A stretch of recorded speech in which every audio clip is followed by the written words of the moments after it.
To ask your screening, just 30 minutes a year could save your life. Call the Nebraska Tobacco Quit Line, 1-800-QUIT-NOW, 1-800-784-8669. Paid for by Tobacco Free Nebraska. Aired with the Nebraska Broadcasters Association and this station. Live from the heart of Lincoln, America, welcome to Ticket Weeknights on 93.7 The Ticket and theticketfm.com.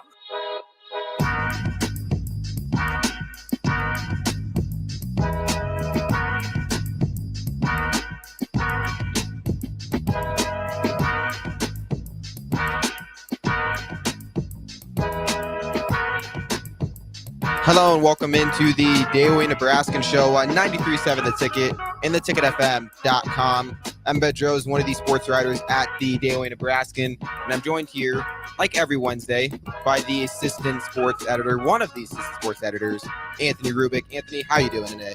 I'm doing well. It'll be my birthday once this show is over, so that's exciting. Really? I didn't even know that. See, Anthony, you got to keep me in the loop on these kind of things. My fault. I would have got you a present, Anthony. Come on. Hey, show tomorrow. I'll be on. True. It'll be like a late day birthday. Yes, sir. Well, I guess, yeah. All right. I'll have to think of something. maybe my birthday present, I'll give you like the keys on my bracket and you can steal some of my good picks. Oh, for sure. I think that'll be my present to you, Anthony. So first segment, we kind of want to touch on our March Madness brackets because it starts tomorrow. Yep. And well, I mean, in an hour, it'll be today. So, Anthony, I first want to say, how excited are you for March Madness this year? Oh, yeah, I'm very excited. I mean, especially, with it being on my birthday, just a nice little present there. Really couldn't ask for anything better than that, as well as just Nebraska in the tournament for the first time in 10 years. Just fun all around. And, of course, just the most wonderful time of the year, really. I know that's Christmas, but it feels like it's Christmas with just all these basketball. Yep. It's gonna be a fun couple weeks. So Nebraska in the tournament. First question, you got Nebraska winning first round. Because I think that's the first question we got to open with as we're the Daily Nebraskan show. So we cover Nebraska. Do you have Nebraska winning its opening round? I do. I have Nebraska beating Texas A&M for their first ever win in March Madness. I think it's going to be a very intriguing matchup. Both teams really match up kind of weirdly against each other. Mm-hmm. Nebraska, you think of just hot shooting, plays defense here and there, but isn't as dominant on the boards. Whereas Texas A&M, it's kind of cold when it comes to shooting the three ball, but really keeps themselves in the games with their ability to get offensive rebounds and just clean up the glass in general. But I think Nebraska's going to take care of business and get the win there. So I've lived in Nebraska all my life. So this is really, I feel like the first good chance in literally feels like my entire life that Nebraska is going to have a chance to actually win the first round. And the only thing I don't like about the matchup is Texas A&M is probably going to crush Nebraska on the boards. So that's the first thing you got to watch out for, because Nebraska, they got better at it towards the end of the year, but Nebraska is just not a good rebounding team. Texas A&M is a very good rebounding team. So that's one thing that worries me about the matchup. But if Nebraska shoots the ball good, especially from deep, they shouldn't have any problem with this matchup. It's just, are they going to turn the ball over a lot? And are they going to hit their three-pointers? Because I just feel like they're going to get out-rebounded. Texas A&M is just a better rebounding team. It's just, is Nebraska going to just limit its mistakes? Because if they're making mistakes, it could get ugly pretty fast. Because Texas A&M, they're a pretty good team. People aren't giving them enough credit. I honestly feel like Texas A&M is such an aggressive team. And that's the one thing that worries me, because Nebraska hasn't played a team like Texas A&M really this year. Like, I don't even know what team would even compare to them that Nebraska's even played this year. Can you think of any Rutgers? Like a way better version of Rutgers? Just like the style of play that they're obviously better than Rutgers, but just like the style of play. And we saw what Nebraska did against Rutgers when they were on the road against Rutgers. We saw Nebraska, it was an overtime loss, but it was just an ugly game. Nebraska wasn't shooting well, couldn't rebound, turning the ball over. If they do that again, it might get ugly. But I also have Nebraska in the first round because I can't pick against them. Because even if I'm wrong and Texas A&M wins, Houston's probably going to win the next round. So it's like, I got one first round game wrong. Oh, well. not that big of a deal. You can bounce back. Yeah, the 8 and 9 games are always a toss up. Yeah. I think the 9 seed actually is winning like the all-time series against the 8 seeds. See, this is why I feel like more 8 seeds are going to win this year. They got to even it up. I think I have 3 8 seeds this year. I think I have Nebraska, FAU. Oh man, Utah State, and then I think I have Michigan State over Mississippi State. Yeah, I have 3 as well. I have Nebraska, Utah State, and I have Mississippi State. I actually have Northwestern over FAU, but that game is a real toss-up. Yeah, it is. Like I was thinking going into this tournament that Northwestern would for sure be bounced round 1 just because they are very injured right now. They have Boo Buie, who is one of the best players, maybe even in the country, but you can know, only take him so far. Yeah, man. Ty Berry, one starter's out. Matt Nicholson, another starter's out. Ty Langford's been in and out of the lineup. It really it showed them a lot in the Big Ten tournament, watching them against Wisconsin. They just really couldn't keep up with them down the stretch. It was pretty much solely Boo Buie keeping them in that game. And they ended up losing to Wisconsin as a 4 seed, and Wisconsin was a 5 seed.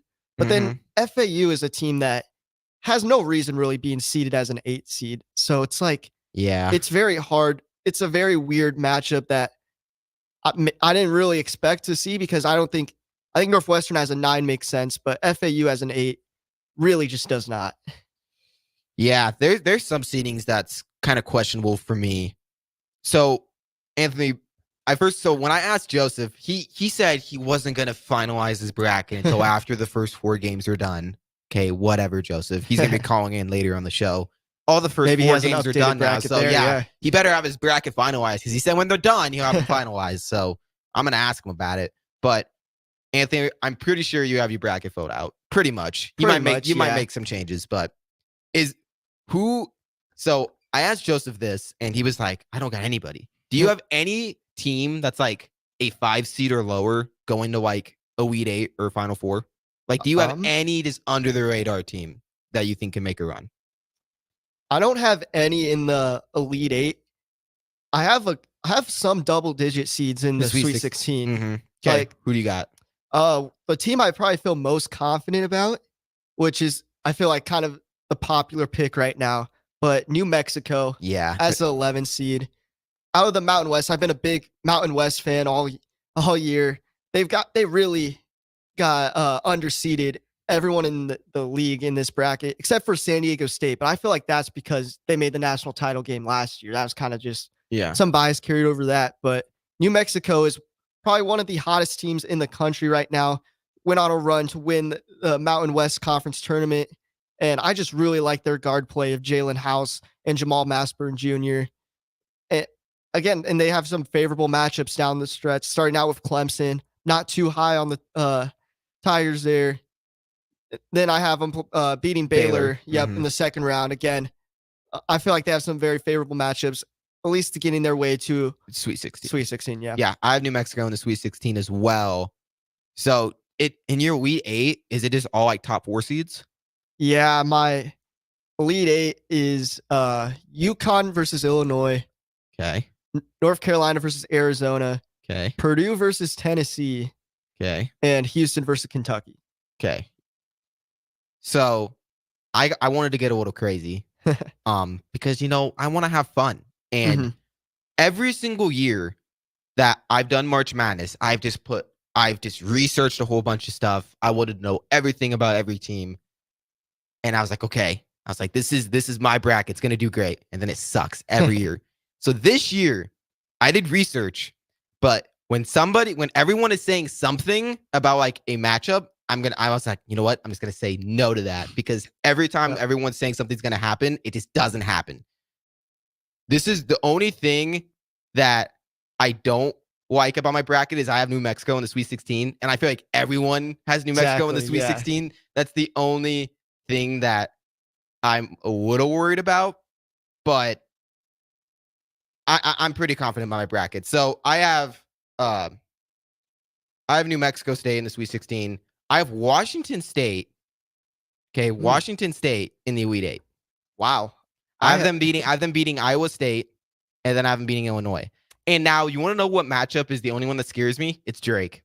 I I was going to say, I have Drake beating Washington State in mine. See, Washington State's a bigger team, Drake a very small team. So I had a really hard time picking that matchup. But I feel like I really like how Washington State's a very dominant defensive team. They beat Arizona 2 times. Both times they played them, they beat Arizona. Those are like Arizona 2 seed. Okay. They play really good defense. Drake has oh man, his last name is DeVries? Tucker DeVries. DeVries. I knew it started with a D. DeVries, he's super very good point guard. I'm pretty sure he was whatever conference Drake's in. I'm blanking on it. Missouri Valley. Yeah, he was the player of the year in that conference. So very good player. He scares me a little bit. He's like 6'7", but there's a lot of size in Washington State. So I feel like that game's going to go really close. But then I got him over Iowa State because I feel like Washington State does not turn the ball over that much. And Iowa State relies on forcing turnovers. So if they just play a clean game, I think they could make it pretty close. And then I just think Illinois is going to run out of gas. So I only have them in the Sweet 16. I have them making Sweet 16, not going any further. So that's my Elite 8 team that I have going pretty far. For Sweet 16, so I said the stat on Monday. It's been in each of the past 3 tournaments, an 8 seed has beat a 1 seed. Okay. Might be a new trend starting. I don't know. So this year I was like, okay, what 8 seed do I think can beat him? Can beat a 1 seed this year. And I'm going with old reliable. I got Purdue losing in the second round to Utah State. I knew it. I think that this is the year Purdue. I don't have them going to the Final Four. I have them losing to Tennessee in the Elite 8. But this is the year where they don't get that massive upset, getting beat by a top, or a 15, 16 seed. Like, I think this Purdue team is way different from their team last year. Last year, Fletcher Lawyer was their number 2 option behind Zach Edey, who he's a solid player. He was great in Big Ten play, but once you get to NCAA tournament, once you get to that stuff, he doesn't quite stand up with, the other teams. This year, he's their 4 option. They have Braden Smith, who was All-American honorable mention at point guard, super underrated player on the year. And then Lance Jones just has been a great impact transfer for him. And then they still have Zach Edey. I think that this is the year that Purdue goes on a run where does what they're supposed to do in the tournament. It is, it's but not, they don't do it though. That's the problem, exactly. Anthony. So, okay, before I rebuttal on that, Joseph Meyer, who's going to be on the show, second segment, he texted in. He said, bracket is fully filled out and ready to go. It's go. Absolute perfection. Don't you worry. Filling out your bracket before the first 4 is finalized is blasphemy. See, no, Joseph, when the bracket is out, that's the excitement. I get to see it right away. Oh, yeah. Right when the bracket comes out, I want to fill it out. I just like, when it first comes out, I just do a bunch of gut picks. I just like gut reaction picks, fill it out. And then I start doing research and stuff into the matchups, and I change a bunch. Real ones pick the first 4, just in their head, keep it like, yes. Oh yeah, Grambling State's going to beat Montana State. I know it. So I got Utah State beating Purdue.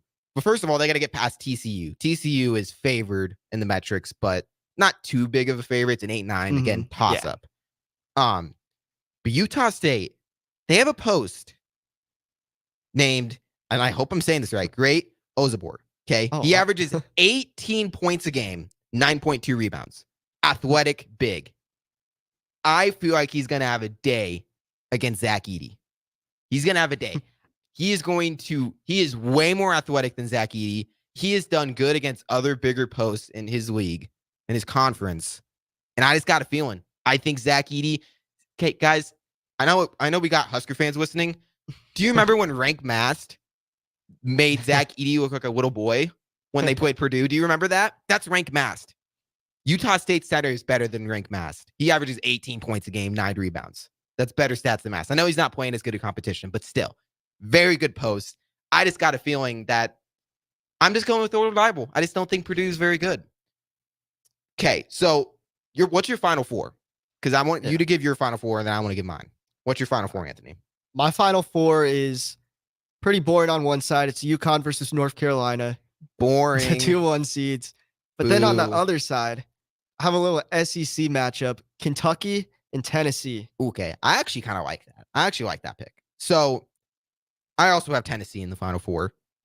It scares me a little bit because Tennessee always underperforms, but they're just so talented. And the division they're in the region they're in, is just not that good. They got Purdue. That I don't even need. I've already said enough about Purdue. Then they got Creighton, and Creighton's a good team, but I feel like Tennessee is going to match up pretty well against them. Very good defensive team, more athletic. I think they're going to have the best player in that game. I think they win that. So I got Tennessee. On the other side of that, Houston. I got Houston and Kentucky in the Elite Eight. I think Houston's defense is going to slow down Kentucky. Kentucky doesn't defend at all. Houston should win that. But then again, what should happen doesn't usually happen in March Madness. That's why it's called March Madness. So I got Houston against Tennessee on one side for Final Four. Other side, UConn. I got UConn going all the way. Yep. I know that's the favorite pick, and it's like, oh man, no one wins back-to-backs. You're not supposed to pick the most picked team. They're so good, I don't care. UConn's the best team in the nation. I do not care. Look at the other 1 seeds in their conference tournaments. They all lost, and UConn took care of business, won the Big East, a very competitive conference. They're the best 1 seed. They just are. So I got UConn going all the way. But you want to who I have matched up against them? Who do you have? I got St. Mary's. Wow. 5 seed St. Mary's in the Final Four. And I talked about it yesterday with Joseph. He said it was so random, my pick to have St. Mary's in the Final Four. But let me talk about it. Because St. Mary's has been on a run. I think they've only lost like 2 games in the last like 24 games. Something like that. I don't know the specific number, but they're like on a huge winning streak. Ran through their conference.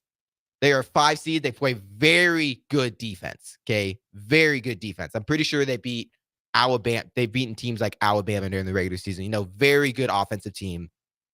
So St. Mary's, you want to know who's in their division? Okay. North Carolina. Pretty balanced team, but they're a very good offensive team. Then you got Arizona. Who am I forgetting? It's the 3. Baylor, Alabama. Arizona, Baylor, Alabama. Those are all offensive juggernauts that don't play much defense. You want to know what St. Mary's plays? Defense. They're going to slow the game down, and they're going to grind those games out, and they're going to win all of them. They're going to get to the Final Four. I got them over North Carolina. I got it over Alabama first. After St. Mary's wins first round, I got them over Alabama, over North Carolina, then over Arizona before they get bounced by UConn because UConn's just too good. Now, you want to know why another reason I did St. Mary's? Because there's people that got Grand Canyon beating St. Mary's. Like, that's a popular 12 over 5 pick. And I'm like, screw it. I'm going to have them go all the way to the Final Four just because people think they're going to get bounced first round. That's just my thoughts. Yeah, I have St. Mary's in the Sweet 16. Okay. I have them beating Grand Canyon round 1, but I could see them pulling off the upset there. I have them beating Alabama in the round of 32. Mm-hmm. Again, just Alabama. You're right. It's been the case with them all year. They've just had an insane offense, but defense. St. Mary's can they can slow a game down. Yeah, and I think in games like that, usually the defensive heavy team, most of the times stops the offensive team in those kind of matchups. Yeah, but I have North Carolina beating St. Mary's in the Sweet 16. North Carolina's good. They're good. They're on a hot streak, but the metrics don't like them that much for them being 1 seed. I'm pretty sure they're like 12th in KenPom or something like that. Like, still really good, but like not amazing. I don't know. I need a random team in the Final Four, and I picked St. Mary's. And I feel like I have pretty good reasoning about it. So I got St. Mary's Final Four. I got Washington State in the Elite Eight, and I got Utah State in the Sweet 16, along with New Mexico. I feel like my bracket's pretty crazy enough. My championship's not crazy. I got UConn against Houston. But I just think those are the 2 best teams. And we haven't had a 1-1 against since like 2021. It's been a couple years. Mm-hmm. I think we're bound to get a 1 against 1. 1 seeds were terrible last year. Yeah. They're going to bounce back this year. Yeah, I have UConn over Tennessee, the national title game. Again, it's probably my least favorite thing in sports are repeat champions. I just think, it's kind of boring, but they're so good. Yeah, you can't go against UConn right now, at least in my opinion. The only reason people are going against UConn is just because there's the narrative of no one goes back to back. Yeah. The team that's the favorite never wins. And those things are true, but I just think UConn this year is just different. They're just a different beast. They're so good. I have UConn. I'll respect anybody that has. They do have a tough region. They probably gonna have to go against Auburn if Auburn beats San Diego State. Auburn's good. Yep. The metrics really like Auburn. They could have some trouble in that matchup, and then they could possibly face Iowa State. Very, very good defensive team in Iowa State. So it's gonna be interesting. But yeah, I'm super pumped for March. We're already in March, but I want March Madness. I want it so bad. I can't even wait till tomorrow. I just want it. I want it. I'm gonna be watching it all day. I have a class at 6:00. I'm not allowed to have my phone out, but like it's gonna be like, in my pocket. I'm gonna have the March Madness game going on. Hopefully my teacher's not listening. Do you have any classes during the day? The morning class, we're not having class in the morning. Oh, nice. It's like an out of class work day. So my morning class, not that there's any games on at 10:30 in the morning. Yeah. But so yeah, I should be good other than that class. So I'm super pumped for March. It's gonna be so fun. Can't wait to watch Nebraska on Friday. Yeah. You got any final thoughts? Nope. Just looking over my bracket, and I think this is going to be the one. I mean, and I convinced you that Washington State's going to the Elite Eight, and No, you that did not. that St. Mary's is going to Final Four. I convinced still you. got Anthony. Drake. No, I still got North Carolina defeating St. Mary's. See, your bracket is so boring, Anthony. You got to have fun with it. This is the thing. My Sweet 16. I mean, I have James Madison in the Sweet 16. This one might just be the little Creighton hater inside me, but I have Oregon beating Creighton in the second round. I mean, Oregon, they do good in the tournament. I honestly could see that. They're a hot team right now, and a guy I really like is Nefele Dante, who he's a big man. He'll be matched up against Ryan Kalkbrenner if they get to that matchup. And while Kalkbrenner has won countless Big East Defensive Player of the Years, he seems to really struggle in matchups against really great big men. You saw it against Eric Dixon at Villanova this year. Sonogo when he played for UConn. Derek Walker against Ryan Kalkbrenner last year really had his way against him. And then Dante is just like that. He is a very efficient player. The Pac-12 championship game, he was 12 of 12 from the field, shooting 70% from the field on the season. I think that if those two are matched up against each other in round two, I could see it going Oregon's way. You want to know what you just did, Anthony? What? I think I'm going to have New Mexico losing second round, and I'm going to have Oregon because everyone has New Mexico. So I don't want to do it. I don't want to do it because what everyone says is going to happen, it doesn't happen. So I'm going to have New Mexico losing second round. I think I'm going to put Oregon. Let's go. Because of what you said, but also I don't like Creighton that much. So, I'm okay with having them in my bracket losing second round. It'll give me something to root for. Then again, maybe if I have them win, it's like a win-win. It's like, if Creighton wins, then my bracket's good. But if they lose, then they lose. Fair. I mean, I think last year I just had them losing first round, but then they ended up going to Elite Eight. Yeah. We're a second away from the Final Four. They were close to the Final Four. That's the only reason that scares me to have them out second round. But yeah. We'll have to see. But with that, we're going to throw it to break pretty soon. Oh, there was a question I was wondering. Oh, before we throw it to break, you have the ESPN tournament bracket app, right? Okay. I was looking at the celebrity brackets, and I saw that Joseph Biden is one of the featured brackets. Oh, wow. So guys, if you want to see the President of the United States March Madness bracket, download the ESPN app and look at the celebrity brackets. Joseph Biden has a bracket on ESPN. It's not that good. He doesn't have Nebraska. No, I know. Sorry, Husker fans. The president does not believe in our team. Big Sean has Nebraska, though. Big Sean I think Big Sean has that the guy that has Michigan State all the way. Yeah, I don't believe in his bracket. But with that, we got to throw it to break. When we come back, we're going to get Joseph Meyer on the phone. He's in Memphis right now. He's going to be at the Nebraska game on Friday. Went there a little bit early, but you know what? That's awesome. Glad Joseph's down there. Super pumped for him. We're going to get him he's going to call in on the show next segment right here on the Daily Nebraskan Show on 93.7 The Ticket and theticketfm.com. Old School with DP and J. Do you think it's too early to talk about Patrick Mahomes as the greatest of all time?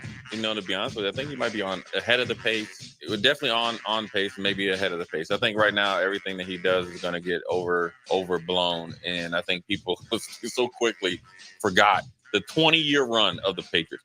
Not 5-6 years, 20-year run of Tom Brady and the Patriots. On 93.7 The Ticket and theticketfm.com. If you came across someone struggling with hunger, how would you recognize them? By their clothes? their age, the way they speak? Would you notice a 16-year-old boy who got his first job, not for extra spending money, but to help feed his little sisters?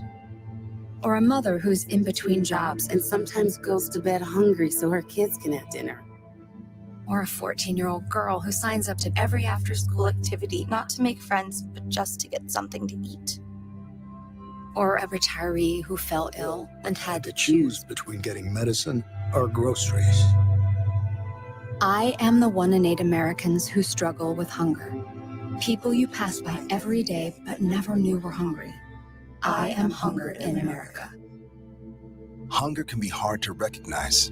Learn why at IamHungerInAmerica.org. Brought to you by Feeding America, 200 Food Banks Strong, and the Ad Council. Life is all about balance, so how about a little sweet and a little heat to make your week? At Wings and Rings, we're introducing our all-new Hot Honey menu for the month of March. Try our one-of-a-kind house-made sauce on the brand-new Hot Honey chicken sandwich or our Hot Honey shrimp and slaw. And of course, you can get it on the traditional boneless or smoked wings that have made Wings and Rings your go-to neighborhood spot. But don't wait, Hot Honey is only here until April 1st. So stop by Wings and Rings at one of our 2 Lincoln locations today, on O Street and on Village Lane. As an 18-year-old, I let my mistakes kind of take over my life. I was 0.5 credits away from completing high school, and I didn't do it. 10 years later, at age 28, Jackie finished her high school diploma. When I found out that I was pregnant, I know that I had to do something for myself if I wanted to make her a better person and provide a better life for her. My family never stopped pushing for me to be better because they knew what I could become and who I could become as a person. My support team is amazing. The educational director, my sister, and even my 7-year-old daughter has just been more than the support that I could ask for. I've been given an opportunity, and I'm just thankful for it. No one gets a diploma alone. If you're thinking of finishing your high school diploma, you have help. Find free adult education classes near you at finishyourdiploma.org. That's finishyourdiploma.org. Brought to you by the Dollar General Literacy Foundation and the Ad Council. At Allo, we believe in the exceptional. From extraordinary whole home coverage to super fast speeds, our local teams are always on hand to make sure your service is running at top performance. Let go of lag, banish buffering, and enjoy outstanding service throughout your entire home. We believe in delivering nothing less than exceptional service, so that's exactly what we do. Visit us at allofiber.com to experience the exceptional. The Serve Nebraska Volunteer Service Commission was created to ensure that community service would always be a priority in our state. I'm Governor Jim Pillen, and this year, I'm inviting you to help celebrate Serve Nebraska's 30th year by becoming a volunteer. Our state's best resource is its people. You have the potential to make a significant impact. Thank you. Sponsored by Serve Nebraska, aired by the Nebraska Broadcasters Association and this station. Back to the Ticket weeknights on 93.7 The Ticket and theticketfm.com.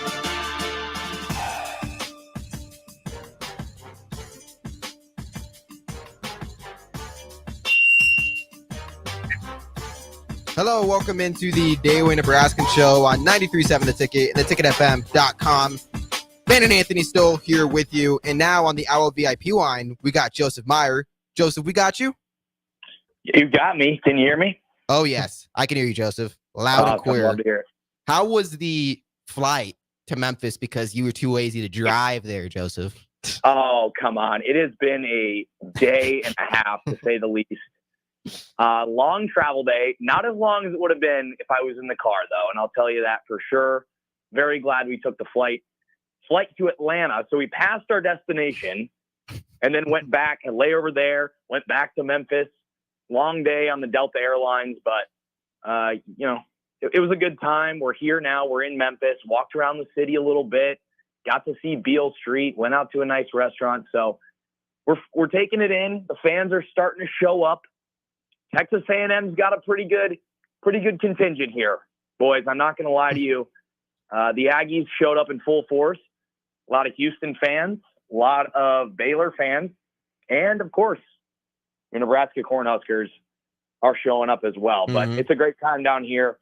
How's Lincoln holding up there? without me. It feels kind of the same. Not gonna lie, nothing really feels different yet. I think maybe when Friday comes, there'll be more excitement. Seems like another day in the office. It certainly is, and tomorrow is a national holiday, boys. Oh yeah. It is. You have, and I don't mean just March Madness. You have a day that zero productivity gets done in the office. I don't even know why at this point we sit and pretend like we're going to work, but I'll be working. We have a media availability with the team tomorrow, talk to Hoiberg and some players, and then they have an open practice to the public, which is pretty rare. That is. So I'm excited for that, and we'll do some write-ups on that while I'm focusing on this perfect bracket that you guys so kindly touched on in the first segment. Yep. I knew you weren't really wanting to give your picks yesterday because you had to wait for the first 4 to be done, which we need to first get into that. Like, I don't understand that at all. Like, how does the first 4 game affect whether you think UConn's going to win the national championship or not? Because UConn's not winning the national championship. That's a little bit of a spoiler. But I'll tell you what right now, Ben. I'll tell you what. Okay. You know, you guys might be basketball casuals over there. I don't know. Okay. Yeah, casuals. But if you had watched tonight's game, you know that Colorado is just not going to be Florida. They're not going to be Florida. But I originally was thinking maybe Boise State knocks off Florida. Now I'm pretty confident in that pick, which means I have Florida moving on to the next round where they'll beat Marquette. Wow. And they'll move on to the Sweet 16. So it absolutely did change my bracket. And I'm a big, you can't change your bracket once you start it. You can't go back and switch it because at the end of the day, you're going to make a mistake and regret it later. So it's absolute blasphemy to fill out your bracket before Wednesday night. I will stick to that. And I know most people fill it out on Sunday night and go back and change it when they look on TikTok and hear some random guy say that, oh, McNeese is going to beat, Gonzaga. Not happening. Not happening. Yes, they are. But I'll tell you what. I went through my bracket as soon as that went final, that Colorado. All right. Boise State went final. And I went through, and I think I have one heck of a bracket, guys. So you think we have a Daily Nebraskan pool we started. My idea, by the way. Daily Nebraskan, we have a pool going. I actually made it though. Okay, you did the legwork, but it was my idea, Anthony. So Joseph, first of all, you joined the pool, right? For March Madness? I've not joined the pool yet because I hadn't made my bracket. So you better get in that. I will get on that. You better get in that because I want to see how much better my bracket's going to do than yours, Joseph. Because I want people who fill out their bracket on Sunday night. I want that to prevail. I want that to be the norm. Because nobody waits till the first 4 How games. many people are in that pool as of now? We are 15 strong right now. 15 strong. Are there any culture reporters in there? Because that would be my odds-on favorite to win the pool. I think Maddie Ames is in it. Maddie's in it. Yep. All right. Yeah. So you guys were talking earlier about UConn, and I love UConn. I think they're a great team. Don't do it. Don't do it, But Joseph. as I was sitting here, I started to think about, I'm feeling a little southern right now. I'm in Memphis. It's pretty warm out. I heard You're not that southern. Don't get ahead of yourself. You're not that south. I was in the Eastern time zone. I was in Georgia today. So my southern accent is coming on strong. And I'm feeling a team down south coming out of that region. All right. Who is it? And it's not Iowa State. And it's not Illinois because neither of those teams are down here. Bruce Pearl and the boys. The Auburn Tigers are going to the Final Four. You heard it here first. I honestly could see that happening. I could see that happening easily. The metrics love Auburn. It's a scary move on my part because that means that UConn loses in the Sweet 16, which means if they go to the Final Four, I get no points out of that region. Yeah, but it's a risk I am willing to take. Because if you watch that SEC championship, Auburn fans show out, and I loved the passion and I loved the energy. I think they're going to the Final Four. See, now I like the pick because I mean, if you are right, you're going to get ahead of a lot of brackets, but it's a pretty high risk, high reward kind of a thing because a lot of people have UConn on ESPN. Like 24% of people have UConn as their national champion. I can't do it. It's been a while since the number 1 overall seed won it. Yep. And I can't. Especially back to back. I don't want to open my when the brackets go final and I open my pools. I don't want to see my champion lined up with everybody else who just picked the number 1 overall seed, and every person on Twitter and every casual ball knower that just goes in and picks the number 1 overall seed. But I'm concerned because I'll give you my final 4, and I already told you this last night, Ben. Before I even looked at the bracket, I had Creighton going as final 4. Yes, you did. So I have Creighton, I have Auburn, and then I had to throw some number 1 seeds in there. So I've got North Carolina, Houston. I've got Houston beating North Carolina. It's a little too chalky for me, but I've realized that if you go too non-chalk and you mess up early, there's a lot of points to be lost in the later rounds, and that's where people who pick chalk usually pick up points on you. So I might get a few games wrong in the beginning because I went a little chalky, but I think Creighton and Auburn will do it for me, and I'm excited. It's going to be weird for me because I'm going to be working and covering games. Mm-hmm. I'm not going to be able to sit on my couch. Like, I'm not going to be able to rot away and watch these games. And I think that's going to be tough for me. I'm not going to lie. That would be weird. See, this is why I'm glad you're over there doing the legwork while I get to relax and watch all the games. I will. But we'll see. I might get to see New Mexico beat Clemson. It's going to happen. So, Yeah, that's It's going to happen. So Joseph, I first off want to say I'm disappointed in you because you did what every person who just doesn't want to finish last in their tournament, in their bracket pool does. They just go chalk. They just go chalky. No. See, Ben, I can't finish last in my bracket pool. I'm a basketball reporter. You know that. I don't care if I finish last. See, I'm going for the perfect bracket, Joseph. Your bracket, there's no way. There's no way it's going to be that chalky. 3 number 1 seeds got knocked out very early last year. 2 number 1 seeds, Auburn, who's a 4 seed, and Creighton, who's a 3 seed. I think that's pretty risky. That's not chalky enough, Joseph. You need a team like St. Mary's in the Final Four, Joseph. Oh, please. Give me a break. No. The Auburn over UConn, that's enough non-chalk for me. That I respect it. I respect it. So you guys have talked in length about the NCAA tournament tonight, and I enjoyed the conversation, but I wanted to get your thoughts on one thing quickly.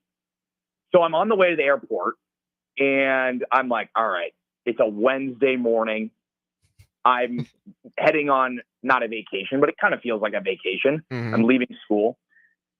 I'm thinking nothing's going to break right now, surely. And then what do you know? And the literal minute we get on the freeway, yep, the news about the new athletic director breaks.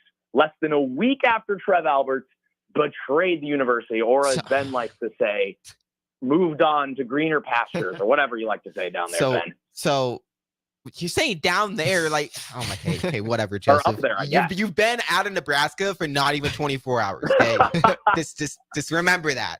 But first of all, so honestly, it is crazy. I do want to get everyone's thoughts about that.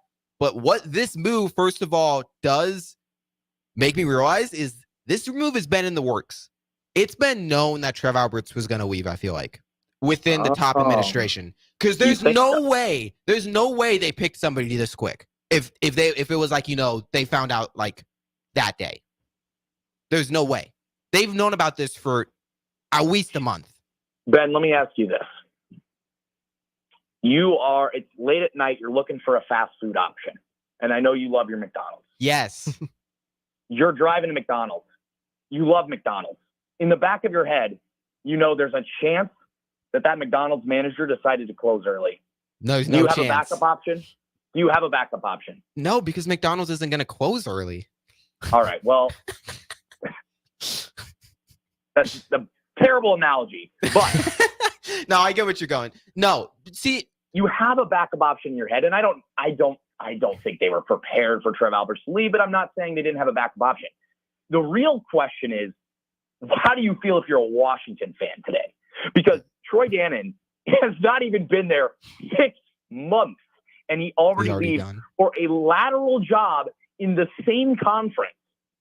Yeah. So you are essentially saying Washington is far, and I know he's coming back closer to home, and I'm sure there's much more money on the table, and it's a 6-year deal, and it's a great opportunity because you have all of the coaches in place.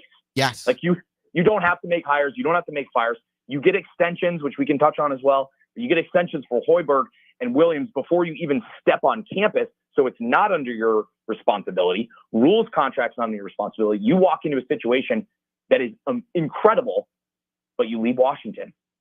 And he had oversaw the transition from Kalen DeBoer, who left Washington for the Alabama job, took Nick Saban's place, brings in Jed Fish, which I thought was a great hire, in January. This is we thought the turnaround from bringing, Matt Rule coming and joining Trev Alberts here was quick in a year, and Trev Alberts is gone. Imagine as a head coach of a university coming in and buying into an athletic director's vision, and 2 months later, he's in the Midwest. He goes coast to Midwest. And I don't blame him, because I think this is an incredible opportunity for Dannon and for Jeff Fish. He's going to have to, Matt Rule said it best. Got to have leadership at this time, but it's this chain reaction. And I'm sure they're going to steal someone's athletic director. And I'm sure whoever they steal is going to steal someone else's. Very much transfer portal, very much, coach realignment in this new era. This is Nebraska's 4th athletic director since 2013. Yeah. Guys, it has been a rotating door, but I really like the hire. I like what he did at Tulane, 8 years at Tulane, and came to Washington and ultimately just gets more money and gets to move back home in a better situation in Nebraska, where you have a little bit more of a devoted fan base and a little bit more of a passionate athletic department. So what were your guys' reactions to the news?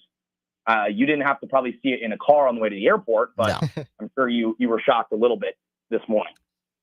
Yeah, I was about to head to my 9:30 a.m. class when I saw the news pop up, and I'm like, of course, it's just right when I'm about to head to class, this breaks. But yeah, I like the hire. I think really a lot what you said is, while he was only at Washington for 6 months, Washington football made the national championship game during that time. And Tulane before that, he's really helped kind of build from the ground up over there, left them in a great spot and just great going forward. And looking at the coaches asked about today, Matt Rule said, I am fired up about this hire. Yep. And then Fred Hoiberg was asked about it. He said he really likes the hire. He said I think he'll be going down to Memphis for the game on Friday. So, wow, it was very quick. It just shows me that Nebraska's really found their guy that they really like, and that's why they got it so quickly. Is the second Alberts left, they began that search, and they really found somebody that they really trust going forward with Dannon.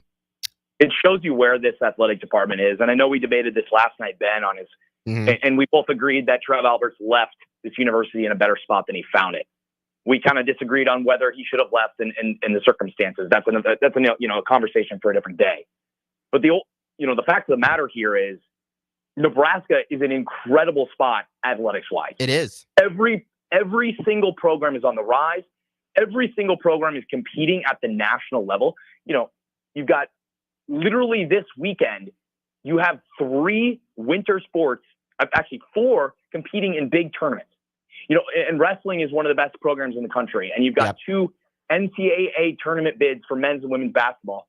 He's stepping into an incredible situation, and it shows you that the culture is right. When day one, the men's basketball coach, who just got extended, and Matt Rule, who is on a contract and is here to stay, are like, yeah, this is the guy. And I think it is very impressive in terms of the leadership. We questioned the leadership a lot last week. Let's be honest. We questioned the leadership at Nebraska. And a week later, I think Husker fans are in a very good spot in terms of how they feel moving forward with Matt Rule, Fred Hoiberg, and Amy Williams gets extended today, and Troy Dannon as the leader of it all. I like the move a lot. There's certainly stuff to dig into. It's a little bit concerning that he would leave so soon from Washington. I think it's more of a situation. This isn't a situation. It's almost a very similar situation to, Dylan Raiola is leaving. He's coming back home. Like he's not disloyal necessarily. He's coming back home to a place where he feels his heart where his heart desires him. And I like the move a lot. So I agree with all your points. I don't really need to hammer home why I feel like this is really good hire. I like the hire. Still doesn't change my mind that I don't think the leadership in Nebraska is that great. It's not like, I think their leadership, it's the fact that, I want to put it this way. So the head coach does all these great things, and, you know, the AD does all these great things. So, like, I'm going to do it like NBA. The GM does a good job. Like, the owner just happens to hire the right GM, the right coach. And then it's like the owner's taking all the credit for it when he didn't really do much.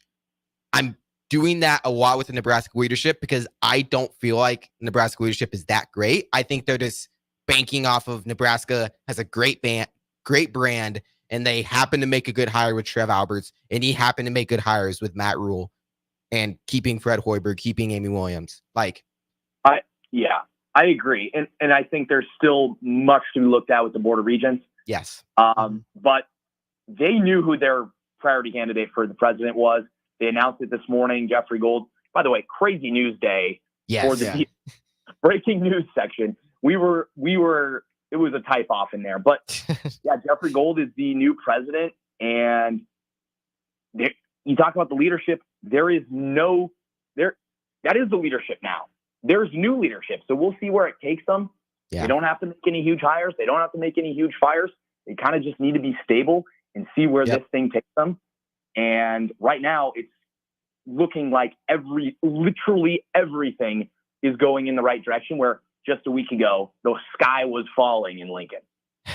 Husker fans made it feel like the sky was falling, but it wasn't falling. Nebraska athletics are in a great spot, and this just shows how much pull it has. And like right now, Nebraska is pretty, I mean, from like, we just look at teams. Yes, wrestling is very good, but like the football team, they're on the come up, but still a pretty mediocre football team as of right now. Well, you got to see Dylan Earl throw. Well, I have to see, I know, but I'm saying like they haven't been good in years. The basketball team, I mean, they got an 8 seed. They're pretty good. They're not like one of the best teams in the nation or anything like that. So it's like the fact that, you know, the teams aren't like top notch, but Nebraska still has this much pull. Just shows how much Nebraska athletics, how much of a pull it has.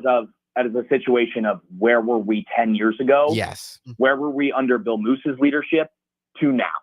And that is what we talked about yesterday. Trev Alberts absolutely left this place in a better place than he found it. Doesn't make the decision, you know, understandable for Husker fans, but you move on. It's the athletic director today, and Nebraska basketball has a massive game coming up on Friday. I'm extremely excited, and I don't know about you, Anthony. You cover the Big Ten tournament, so tell me, because I've never covered this like win or go home environment before. Because Nebraska football and basketball not been in a lot of these environments in our college career. In case you were wondering, I don't think I'm going to be able to focus on writing my game story if this goes down to the wire. Like if it is a tied game with 1 minute left to go, I'm going to be so locked into the game. My writing is going to take a back seat. Anthony, how are you doing? And I guess the games weren't all too close, so you didn't have to worry about that going into the final minutes. But what was that environment like? Yeah, for sure. I was talking to Nandini about it back in Minneapolis, where I don't know if I was a photographer and a game like this goes down to the last minute, I don't know if I can even get any pictures. I'd just be like shaking. So, but yeah, it was a very cool environment. I think at points in the Illinois game, especially in the second half, when the Fighting Illini were surging back and the Huskers were trying their best to hold them off. It was a very intense game. Definitely the most intense basketball I've really ever seen, especially being, you know, so close to the action. You can hear the players talking on the court from where I was sitting. So yeah, it's very like nerve wracking to watch, but it's also, you know, just really gets your adrenaline going. It can kind of sway your focus a little bit, but overall it's just an unreal experience, and I'm excited for you. I'll be sure to lock in. I know you guys got to go to break. Oh yeah. So I will, keep you updated on how it goes tomorrow. And if there's any big news, we'll move on from there. But have a great rest of the show. Thanks for having me on, boys. Yeah. Thanks you Joseph. So much, Joseph, for calling in on the ALO VIP wine. We got to throw it to break because we went pretty long, but you're listening to the Daily Nebraskan Show on 93.7 The Ticket and theticketfm.com. On the Block with Strick and Austin. Now, to tie it back to Nebraska men's basketball, this group has a chance to do something that hasn't been done before. Yeah. In making a run in the Big Ten tournament, a serious run, and winning the first NCAA tournament game. But they're not going to get there by doing the same things they've always done.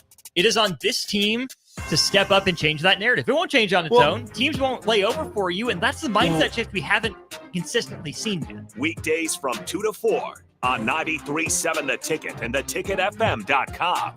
A team succeeds when they work together. Banking's no different. At UBT, we're in your corner for every financial move you want to make. Your money's backed by a roster of experts who put in the work to know you and your community. So whether you're opening a savings account, buying a home, or planning your future, you always know who to turn to. Working together toward your financial goals. That's a win in our playbook. Union Bank and Trust. Equal housing lender, member FDIC. Adoption of teens from foster care is a topic not enough people know about, and we're here to change that. I'm April Dinwiddie, host of the new podcast, Navigating Adoption, presented by Adopt US Kids. Each episode brings you compelling real-life adoption stories told by the families that live them with commentary from experts. Visit adoptuskids.org/podcast or subscribe to Navigating Adoption, presented by Adopt US Kids. Brought to you by the U.S. Department of Health and Human Services Administration for Children and Families and the Ad Council. Hi, Sean Callahan here of HuskerOnline.com, inviting you to join us here on 93.7 The Ticket every Saturday morning now in our new time. We're on from 8 to 9 with the weekly Husker Online radio show. We'll give you the latest in recruiting. We'll talk about what's going on with both football, basketball, and we'll probably share a few stories from the inside. It's every Saturday morning right here on 93.7 The Ticket. It's the Husker Online radio show from 8 to 9 a.m. When it comes to making plans, you are the best. What about those round trips, which are perfect on your way there and perfect on your way back? Or those meetings with friends, surprise parties, camps, birthdays. The same way you plan for the important moments, start planning to protect you and your loved ones from a natural disaster. Sign up for local weather and emergency alerts. Prepare an emergency kit and make a family communications plan. Get started at ready.gov/plan. Brought to you by FEMA and the Ad Council. What a day. I could sure use an afternoon pick-me-up. Hold up. The new 93.7 The Ticket location has a milk, coffee, and tea inside? Oh, yeah. This is a game changer.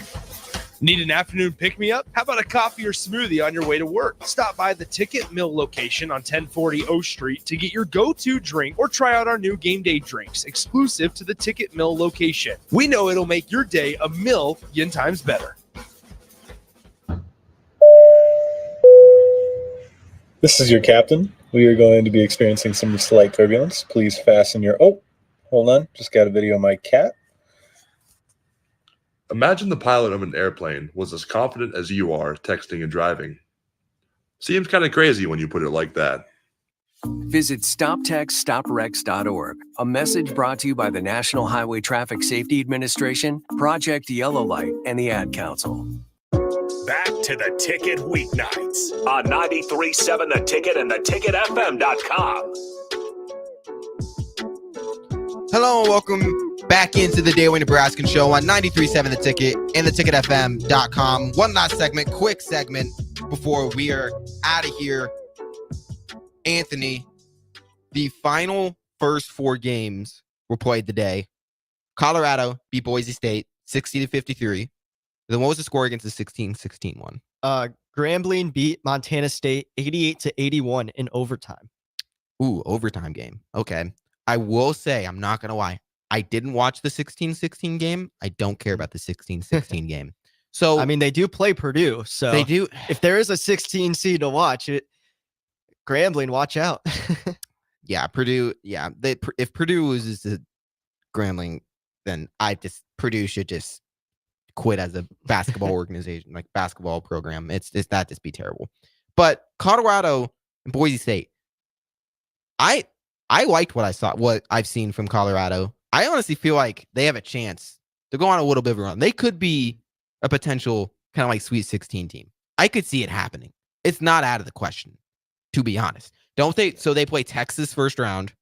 Oh, they play Florida. Oh, okay, they're in that one. So Florida, and then they'd have Florida, and then the two is that Arizona. Marquette. Yeah, Marquette's they're the weakest 2 seed, and Florida's dealing with injuries. They have a chance to get to the Sweet 16. Yeah, I can see it. I don't have them in mind, but I can definitely see them definitely at least beating Florida in the 7-10 matchup. Colorado was a team that really shouldn't really have been in the playing game. You could say the same thing about Boise State. Yeah. There was just a bunch of bid stealers, obviously, this year. I Mhm. mean, the playing games were at the 10 seed line for the first time ever. Yeah. Usually they're the 11 or 12 seed. Mhm. But yeah, they have just a bunch of great and talented players like Tristan Da Silva, KJ Simpson. Those guys are getting NBA tracks. And I mean, Cody Williams off the bench is a projected top 5 pick. He had 0 points tonight in 11 minutes, but I expect that to change in their first round matchup. See, Florida's dealing with injuries, and Marquette, their top player, I'm forgetting his name. He's also dealing with injuries. He's sat out for like a couple weeks. He's expected to be back, but he's coming off of an injury. They have some, I think it's as favorable of matchups as you can get as a 10 seed. They have a decent shot to get to the Sweet 16, and then they'd probably play either Kentucky or Wisconsin out of the other. No, it'd be Kentucky. They'd probably play Kentucky or Texas Tech out of the next. That'd be who they'd play out of that region, I believe. I don't have the bracket in front of me, but I believe it's Kentucky. Yeah. Kentucky, not a very good defensive team. So I'm just saying Colorado has a shot to make a little bit of a run. Not saying I picked them to do that, but I think it's interesting. It's something to note because I feel like these first 4 games give these teams momentum into the tournament because it's like they just played a game. Some of these teams, they've been off for a week, haven't played. Oh, yeah. You always, it seems like every year, one of the teams in these games at least wins a game in the tournament. Yeah. I mean, I remember back in 2020, 11 seed UCLA went all the way to the Final Four, and they were in the playing game. Yeah. So it can happen. It can easily happen. But with that, we want to thank you for listening to the Daily Nebraskan Show on 93.7 The Ticket and theticketfm.com. We'll be right back here tomorrow, same time, 11 to 12, likely recapping the games that are going to be going on tomorrow. But Nebraska's not till Friday, so won't be able to cover that tomorrow. But a lot of action. March Madness officially starts tomorrow. Make sure you guys go watch that, and then come back from 11 to 12 tomorrow for all the instant recap. But with that, we're out of here. See ya.